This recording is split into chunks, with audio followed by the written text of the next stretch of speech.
Group chats are the new hangout for kids, but for parents, they can feel like a black hole of emojis and acronyms. You want to protect your kids, but keeping up with their digital world, it really is a full-time job. Yeah, journalist Meg St-Esprit's latest article covers all this, plus some tips for parents.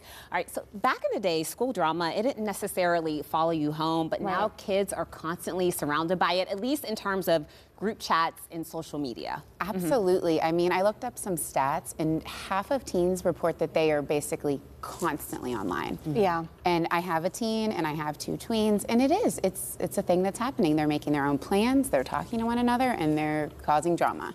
And we've had some time now to look. I mean, we've had about 15 years to really kind of analyze, really steep ourselves in group chats. What this looks like for kids. And I know that there's a lot of talk about social media, but it's not even just that. Even if you limit your kids just having a phone and texting and no social media, you're still going to find these group chats exist and there's still drama. Absolutely. I mean, anywhere that kids are congregating in real life or online, there's going to be drama, especially in adolescence when they're not good at regulating their emotions. Their social skills are not formed.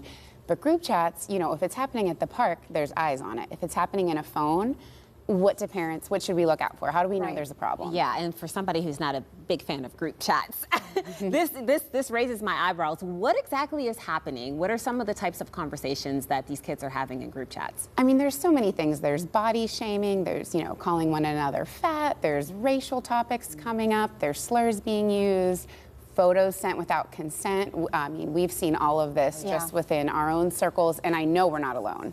And I think the big question, because we've kind of entered into this territory in our house where there are multiple group chats happening. I mean, I think that my one daughter has like 4 or 5 different group chats with different groups of people. Yep, we've got the same thing going on. Right. Each activity or friend group. Yeah. And there is this balance because much like you don't want to read a journal that isn't yours, you also feel like you're intruding on their privacy by reading the chats, but you almost have to. Yeah, Where do you draw the line? Well, and we've told our kids, you know, it's an ongoing conversation. I think there's this tendency to say, we're just going to not let them be online at all. But there's some skill building that they need. Right. Like they need to know how to navigate group chats. And so open conversation, you know, our kids know we can spot check their phone at every time. We're not reading every word they say. We have some alerts set up with some Net Nanny software. There's a ton of them out there. We could talk about that in another segment. Oh, I love that. Yeah, but really it's them knowing they can come tell you something hard. I was really pleased, I guess, when one of my kids came and told me something inappropriate in a group chat because they felt safe enough to come tell me. Right. Oh, I love that. You know. So outside of software, if you maybe have that installed on your kid's phone already, what are some signs that there might be some inappropriate conversations happening in these group chats? Yeah, I think we really need to watch our kids' body language. You know, you might see them kind of flinching when they get a notification, maybe hiding their phone screen from you, maybe just checking kind of more incessantly than they do anyways. Just letting you know that there might be something on there that is making them feel uncomfortable. I think the next step too is once you know that something has happened, it's how are we addressing this? And I say we, but like, because I do think it's both the parents having the conversations with the kids, but then allowing them to take control of that situation because as you mentioned, there's skill building with that. Yeah, and I think, you know, sometimes it's saying, well, maybe you can reply with this. You can say, I don't want to talk about someone that's not in this chat, or that doesn't make me feel comfortable.